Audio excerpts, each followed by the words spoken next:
Should I chuck my CDs? I remember back in 2015 when I just released a new project under my own name, not under Pyramid Park, and I was selling lots of CDs. That's not long ago. Even back then, people would come up to me and say, hey, I don't have a CD player in the house, but I do have one in my car, or my mum has a CD player, or my mum would probably like some of your music, so I'll get that for her because she still has a CD collection. At most gigs, I'd sell a few CDs as well, even though CDs were definitely fading out. I'm about to release an EP called Anomaly and gradually drip feeding the singles on streaming platforms, but for the first time ever, I am not going to be pressing onto CD. Or if I do, I would probably do a run of 100 copies, which is the lowest by far that I've ever pressed. This is probably a conversation for another day, but I still love physical music. Perhaps because I'm an artist, I love to open it up, not to play necessarily a CD or a vinyl, but it's just to look at the artwork, to see what's inside, to see the credits.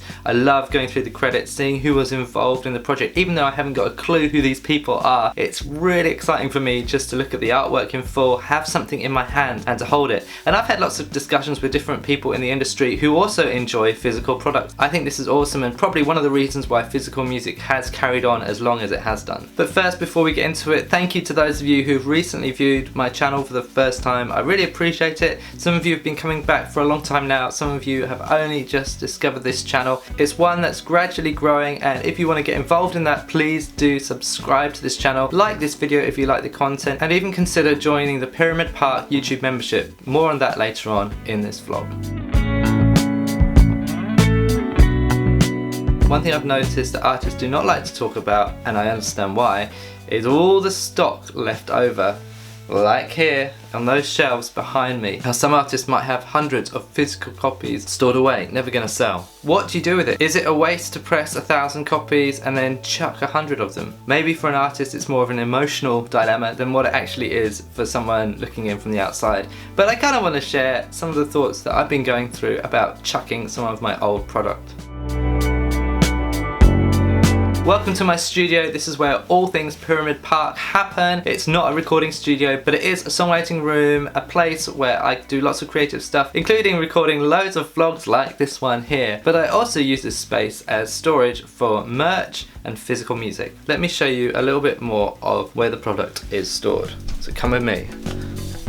Up here, there's a bunch of Not on Island albums. Underneath, some more Pete McCallan I Hear Your Voice albums. That's before I started anything Pyramid Park related. Over here we have a candle, loads of postcards, which I'm still working my way through. These are things that I send with merchandise every single time someone buys something from me. I like to give them a handwritten note if possible. And over here, there's the Vulnerability album. You'll see t-shirts, more t-shirts, hoodies and vinyl over there. And then if you look further up, you can see loads of boxes.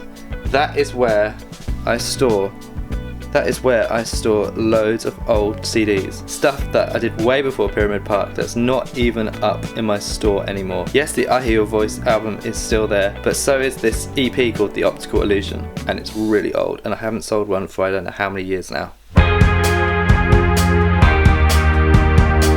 My wife works for an environmental charity, and so I'm pretty clued up about waste and making sure I'm creating products that are environmentally friendly.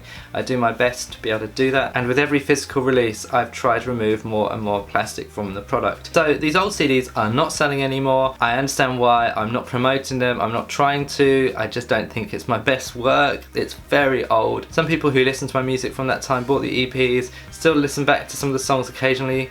That's great, I'm really happy about that.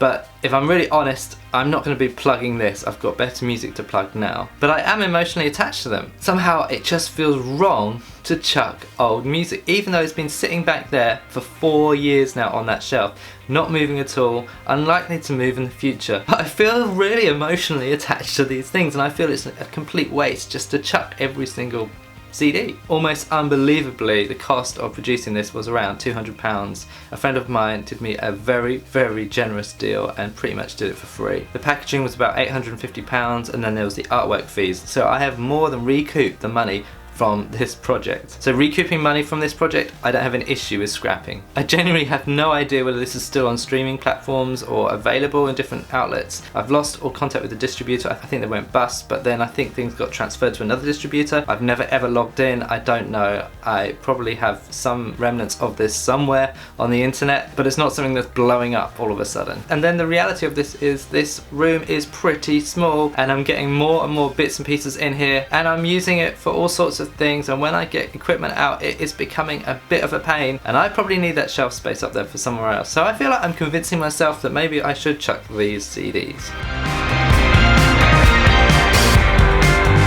Of course, all the Pyramid Park stuff I want to keep because that is still selling. I'm still playing that stuff at gigs when I play gigs, and I'm really passionate about the work that I've created there. And from time to time, I still sell these albums physically. This album, on the other hand, I feel pretty attached to. And although I have less copies of this than my other two albums because it's older and more people were buying CDs back then, it kind of makes sense to keep hold of them. But, and this may seem minor to some people, this thickness and this thickness is radically different when you have them in massive boxes of packaging. You can fit 50 of these in one of those long, tall boxes and only 30 of these. So I'm here to ask your opinion on this. I know it may seem silly, it's obvious, maybe I should just chuck it all, but there is an emotional attachment and I want to know your thoughts. Should I throw these out? Should I keep a few?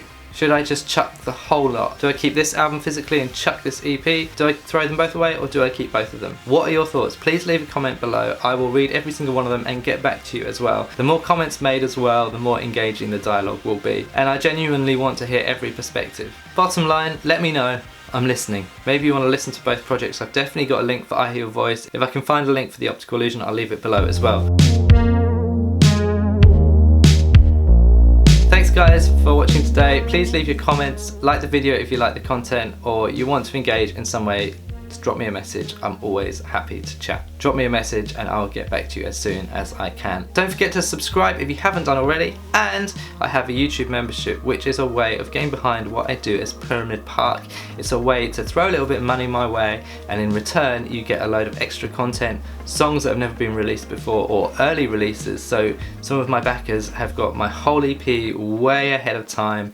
They've got demos, they get lots of different content from me that is kind of behind the scenes that you wouldn't get normally from me, personal stuff as well. So if you want to get involved and kind of get the inside scoop on all things Pyramid Park, I know it's not for everyone, but if you're interested, go click through on that join button and see what it's all about. Thanks for watching, see you soon.